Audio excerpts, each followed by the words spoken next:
Namaskar. Hello and welcome to PGurus channel. I'm your host 𝙒𝙧𝙤𝙀. Sandhya Ravishankar joins me again and we're going to talk about a very hot topic. What is happening in Chidambaram temple? She had a Twitter Spaces session yesterday. A lot of interest, a lot of people from DMK joined and weighed in. And we can see what is really happening in the backdrop. What is it that they want to do? Remember, viewers, that the same thing was attempted by Muthuvel Karunanidhi when he was the chief minister, and Dr. Subramaniam Swamy had to go to the Supreme Court to wrest control back into the hands of the Dikshitars from this greedy DMK government. These people don't seem to have good sleep unless they get hold of this one temple that is not under HRNC. I think there may be other temples that are too poor for them to lay their hands on. That's okay. Sandhya, welcome to PGurus channel. You've been on a tear, one investigative report after the other. Talk to us a little bit about what has been happening. I saw that statement from Shekhar Babu saying that the government is exploring ways to take over control. What's he smoking? I don't understand. Can you hear me? Okay, I didn't really hear your entire question, but since we're on the topic of the Chidambaram Dikshitars, what Yeah. it was a very interesting discussion last night on Spaces, and we had people like T.R. Ramesh speaking. You know, he's obviously one of the foremost authorities on temples and temple laws, HRC, all of that. And he's been filing petitions and PILs left, right, and center to try and bring temples back from the government control.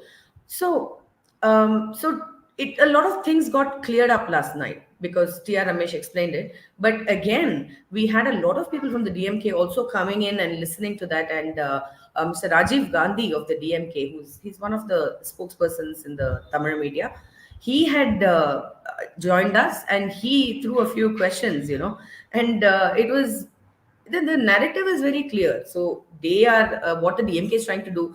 They are saying that they are alleging that the Dikshitars have discriminated against specific castes and communities, right? And they are not allowing them into the temple, and that has sort of been attached to the 4 days where the Kanagasabha is not open for devotees, and they've made it sound as if the Dikshitars are deliberately discriminating against specific communities, maybe the Dalits or whatever, or non-Brahmins as they want to call it that.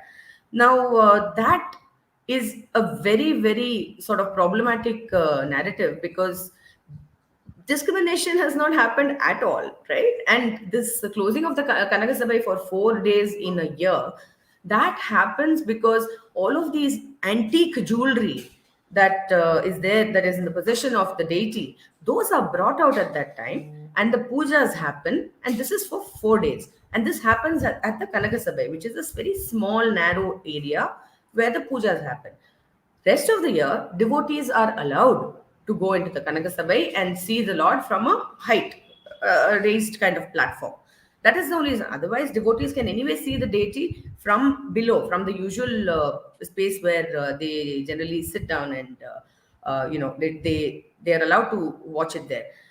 So look at the kind of very, very astute kind of there are no specifics given in these narratives by the DMK. It's only a broad generalization. They are discriminating against people.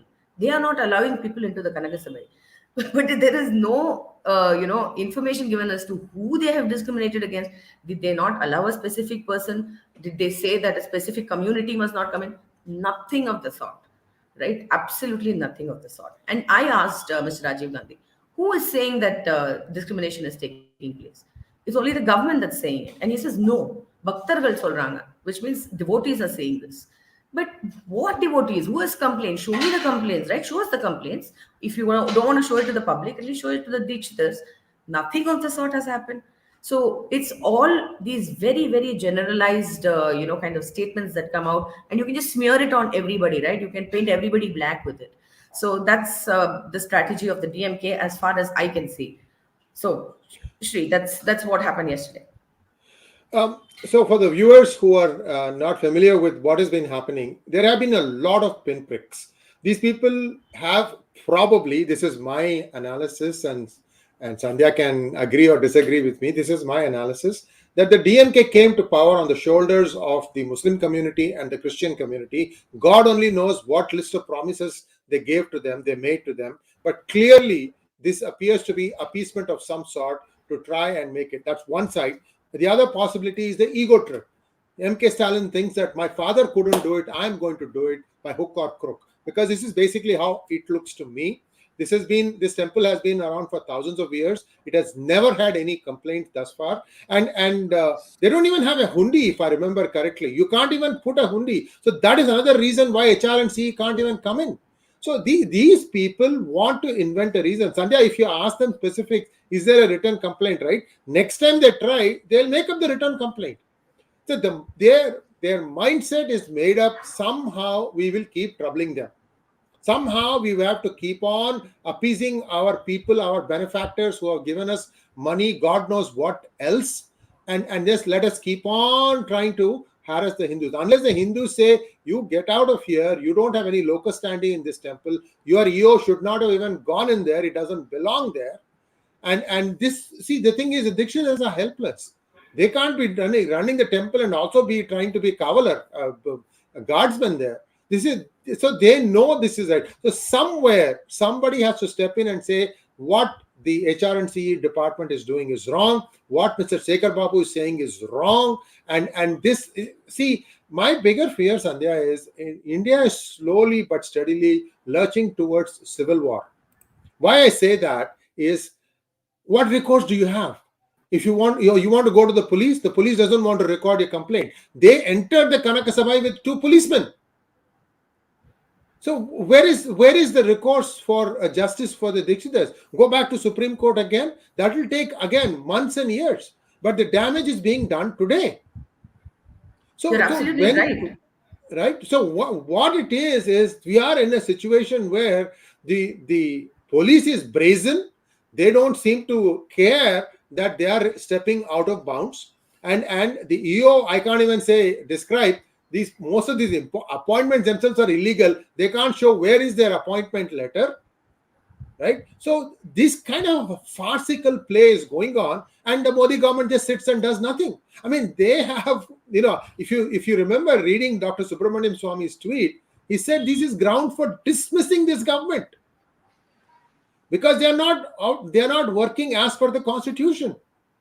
So I'm going into a bit of a rant here. I realize that I'm saying all this is because people cannot do much in this situation unless the only place that can be done is the central government. I mean, Supreme Court can still say, yeah, you are in contempt of court, you should have not gone in, but who will they direct it? Back to the state government. Is the state government then do anything about it? No. They'll just say quietly, go back and wait for a month or 2, go back and do it. Because that's exactly what happened, right? 3 months ago, they were trying to, POXO or whatever, they were trying to, make some other outrageous things. That somehow got sorted out. And now they're back again. They'll be back again in 3 months from now. So the best way to solve this problem is to dismiss this government. Dismiss this government. There is no other way.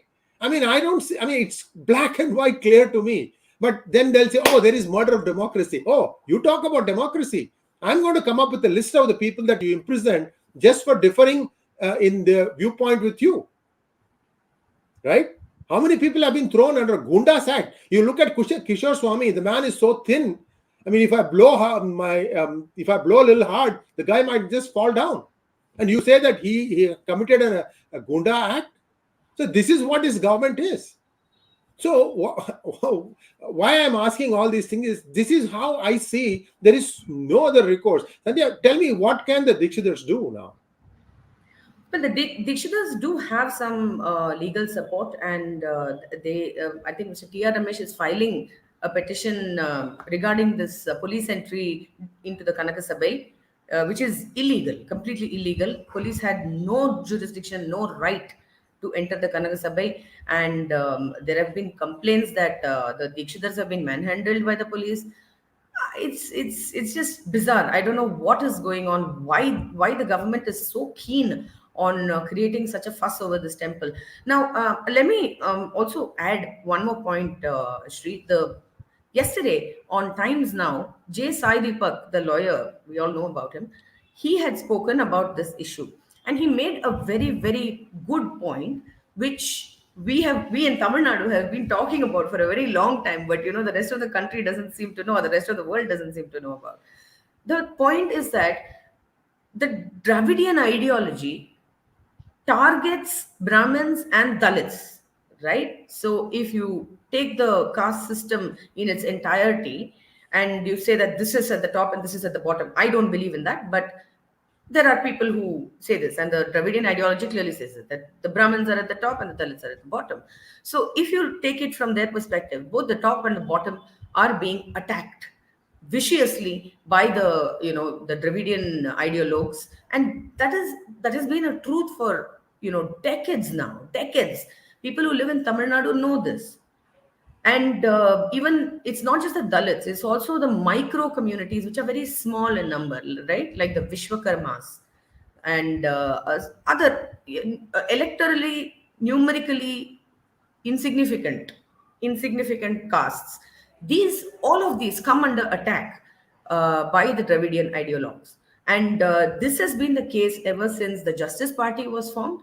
And because the ideology was born to protect the intermediary castes who were big landlords who had a lot of land, jamindars, they had a lot of wealth.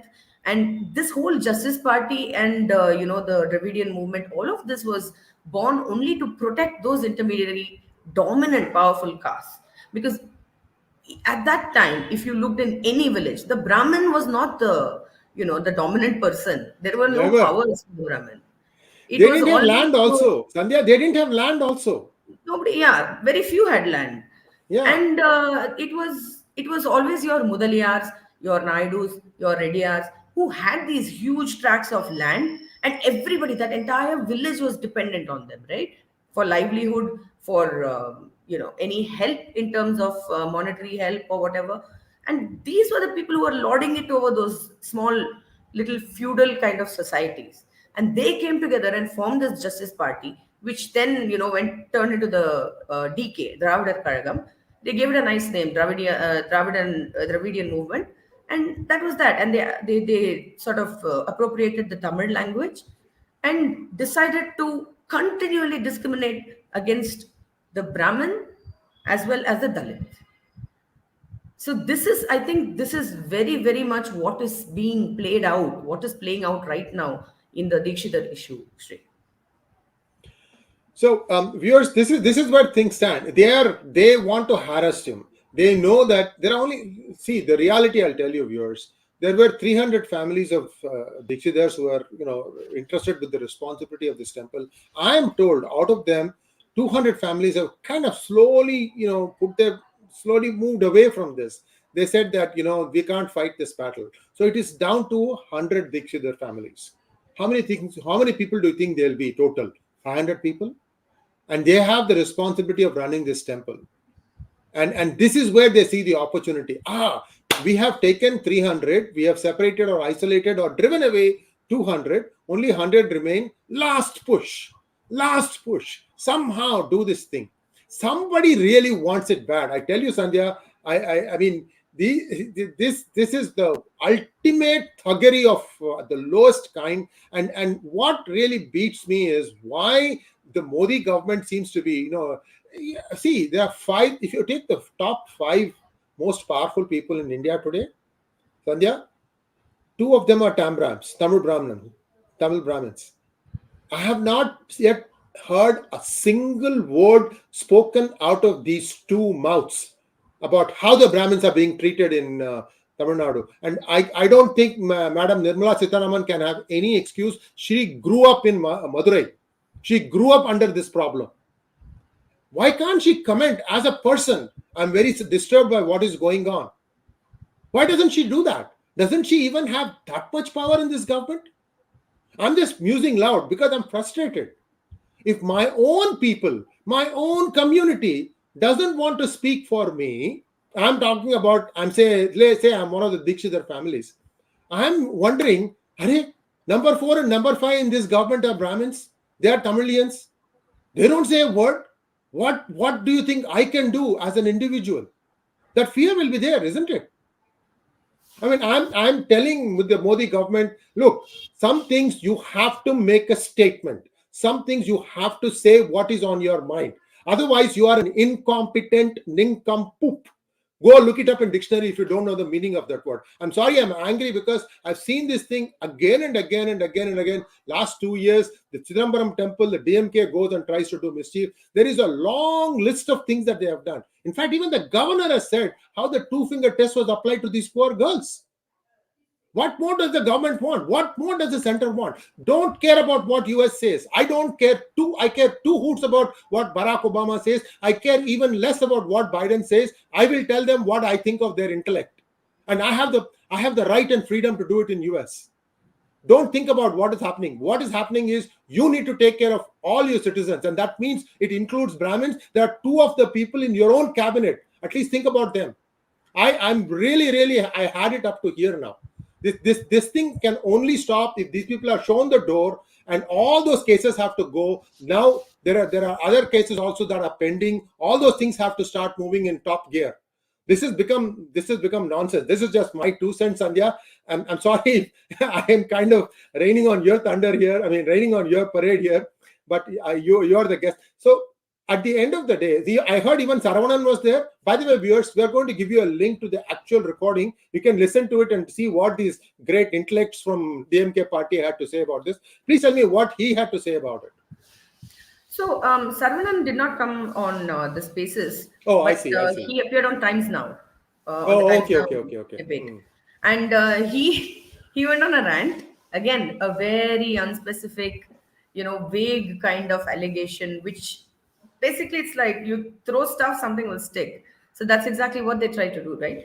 So Saravanan was seething with rage about how will the You can Dikshitars. manufacture rage. It's easy. So how will the Dikshitars control the crowds? Why have they not approached HR and CE and the government and the police to, control the crowds at the temple? The Dikshitars have been handling this stuff for the last, I don't know how many decades. For decades together, they've been handling crowds. It's not that only this year there are crowds. What is he talking about? Again, everything is through the hat. I had an argument with one of these anonymous pro Dravidian handles on Twitter, and I'm saying, give me specifics. He said there's discrimination. I said, who's discriminating against whom? And then no answer. So they say no, these are powerful castes. I was like, who's a powerful caste?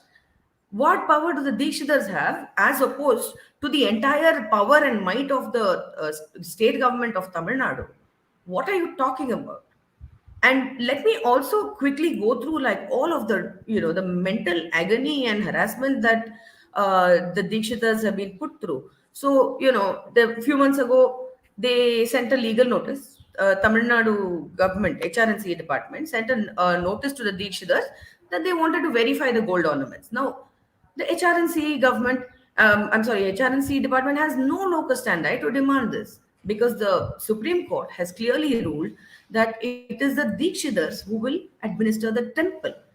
And in fact, Madras High Court Division Bench has also said that the system devised by the Dikshitars for protection of the jewels is undoubtedly a very safe system, making it almost impossible for the jewels to be lost.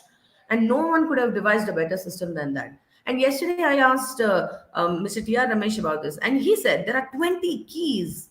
20 keys, 20 individuals have one key each.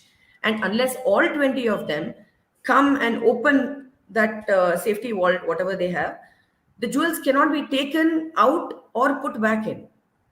20 people have to do this. So, you're talking about what are you talking about? These are people who have protected the ornaments and the jewelry, antique stuff for decades together. They guard it with their lives. And so when the HRNC department asked for this, the Dikshitars didn't have to, agree with it or, accept the notice. But they said, okay, in the spirit of transparency, let us do an audit. They did the audit, nothing was missing. So what? And then it's the same thing again. They got some lady to file some SCST case against them, saying that the Dikshitars pulled her down from the Kanaga Sabai, and this was 1 year ago, and that they used caste slurs against her. What has happened? Nothing has happened. Nothing of the sort has happened. These are all just foisted false cases meant only to harass these people. Then they said child marriage. They arrested one person. Then they took three minor girls and did two finger test on two of them. There is absolutely nothing. NCPCR, the National Commission for Protection of Child Rights, they came in, they conducted an inquiry, and they said, yes, two finger test has been done. This comes to light only after governor speaks. So, and now the Kanakasabha issue. It's never ending, like you said. It just goes on and on and on. Tomorrow there will be something else. They will get somebody else to file a complaint. Where does this end, and why can't they just leave the Dikshitars alone? I just, and it's not even like one of the richest temples, right? Sandhya, I was going to come to that. You are absolutely right. Please finish your thought and I'll tell some statistics, share some statistics with the viewers. Yeah, so anyway, I've like pretty much finished my point. It's not a very rich temple. It's not like you can, the government can take over and, use all the money from that to buy cars and stuff. But I don't know, what is the point of all this? So viewers, as far as I know, there are no hundis there. Okay, so that means there is no cash collection that happens every day. Thousands of people do come, probably 1,000, 2,000, 3,000 people come. This is a very, very old temple. And this is one of the most, Shiva is believed to have descended on this place from Kailasa along with his disciples. Because if you look at these Dikshitar families, some of them have a gene that makes them have red hair by birth. So this is something they don't even know how far back this lineage goes.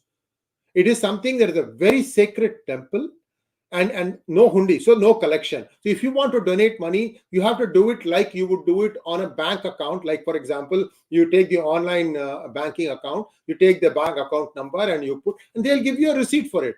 So every paisa that is being given is accounted for. I believe that they have some lands from where they get some produce. That is all that runs this temple. The temple is not in bad shape, but it is not in great shape either. And I can tell you some other temples that are supposed to be bigger and grander are not in great shape either, which are in HRNC. HRNC doesn't do a good job there either. They take 15,000 rupees salary, every one of those guys, but the poor archakas don't even get 500 rupees salary from they are dependent on other things, such as being called for pujas or doing some other functions, and that is how they get their livelihood going. So this government, it discriminates terribly on Brahmins. This is what really gets my goat, Sandhya. I'm a vegetarian, but it really gets my goat, because you have two very powerful ministers. Why can't one of you pick up the phone and talk to M.K. Stalin and tell him what you think about what he's trying to do? What is he going to do? You are the finance minister. You are the minister of external affairs. What is he going to do? Is he going to send the police after you? I can't do it. I'm sitting in US. I would dare to do it in India. But my point is not that. The point is you are in power. I am not. And if a central minister tells shut this nonsense, they will shut this nonsense. I'm really sick and tired of this shenanigans of the DMK government. And why are you wasting taxpayers' money? Just Article 356, dismiss this government, and then go after every one of those ministers who are accused of corruption. You get Sendil Balaji going first. Finish this thing. Don't just keep on dragging. This is the longest chewing gum I've seen in this BJP government. Sorry, I go on a rant because I see that there is a history behind this, Sandhya. I started out with NDTV frauds. And that Pranay Roy rascal hasn't even gone single day to the jail. How many people has he ruined? Including the Prime Minister. I mean, don't you take salt in your food, guys? Anyway, I'm back to normal. See, this thing is getting beyond control. Somewhere Hindus have to assert themselves. And this government, if it thinks it stands for Hindus, then it better act. That's all I can say. We have a few questions for you, if you don't mind. Sure.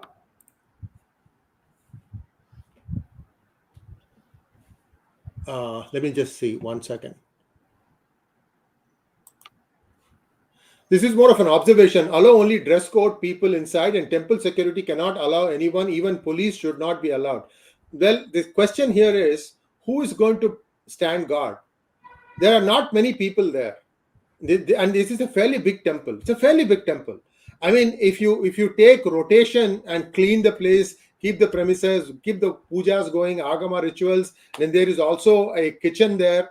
I mean, it's a full-fledged occupation, and they don't have the kind of money to have help to come and do it. And there are some agamas that say that only these people can do these things.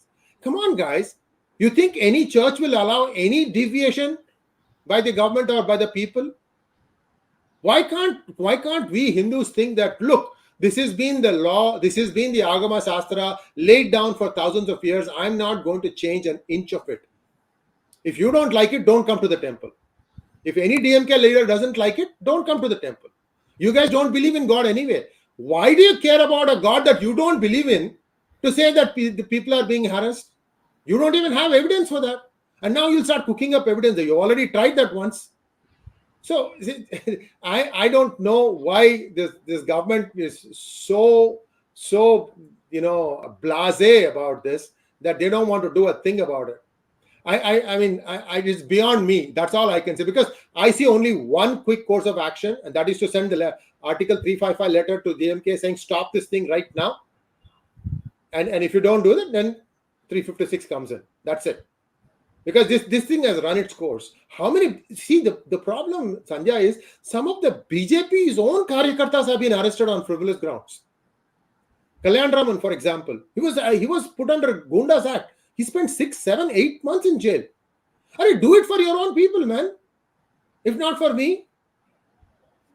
I just, the moment I start seeing all the things that have been done, this masterly inactivity beats me, completely beats me. So, Sandhya, thank you so much for sharing your thoughts. We have just got some observations and we are putting some things there. And thank you, I just wanted to respond to the first observation about the dress code and the security. Like you said, there is an issue in terms of lack of manpower for the Dikshitars, if there is an issue. Perhaps it might be a good idea for, especially during the peak seasons when, festivals like the Sani Tirumala a voluntary force or something. Yes, we can just, I'm sure a lot of people can take 2 or 3 days off and just volunteer to, just take turns just helping out at the temple and ensure that police and all these people don't come inside and create ruckus. So maybe it's up to the people, the Hindus of Tamil Nadu to actually do this. One of the recourse for them is to go to the MP, but the MP himself, he says that he has taken a vow to destroy Sanatana Dharma. Great stuff. Viewers, some of you who don't know, this guy's name is Tirumavalavan. Okay, this guy says his life ambition, he claims that he's a Dalit. That's another question. We don't know. He claimed that he's a Dalit. People say that he might be something else also. But he says his life goal is to destroy Sanatana Dharma. Okay, so some of you are commenting, come on guys, Raju, you should understand. Court is not going to give you a timely verdict, man. These people they know that this is the next thing that we are going to do. So if you give the date 10 weeks later, what good is it? I want justice today. I want these people to feel the heat. Don't give these. I mean, I started out saying that is not an option because the time is running out. But Dr. Swami has nothing else to do? That he has to always go to the court and move the court. Do you know how much preparation goes into all this stuff? You make one mistake and you're out of the case. So it is to expect somebody else to do it when there is an easy way out. Let us take the easy way out. This going to court business has run its course, guys. We don't need to. When they have committed illegality, not once, not twice, but many times, that has to be all taken into account. And there is no shame in trying to say that law and order comes foremost. Who's going to complain? These people themselves are destroying the democracy. You show them. These are all the people that they have arrested on frivolous grounds. My good friend Karthik Gopinath's case is still not quashed. They haven't been able to prove that he had done any misdemeanor or misappropriation. They still don't want to close it. Why? Because, if we close it, then that's admittance of defeat. Idiot, you should have not gone into this case. You should have known that you will not win this case. This is the brainless people that are in advising the DMK government. Anyway, this is my 2 cents. Viewers, please, I think this is time now. We need to start getting a movement going here. We can't let these people come one more time. They think that just because they have power in their hands, they can do whatever they want. I think this has run its course. It's time that we shut them up. And this dividing people, hating people. I don't know why this Rajiv Gandhi is roaming free. This guy has said that all the Brahmins should be killed. That's a very dangerous statement to make. All it takes is one spark in some small village, and you'll start seeing all sorts of atrocities happening. Who will be responsible for that?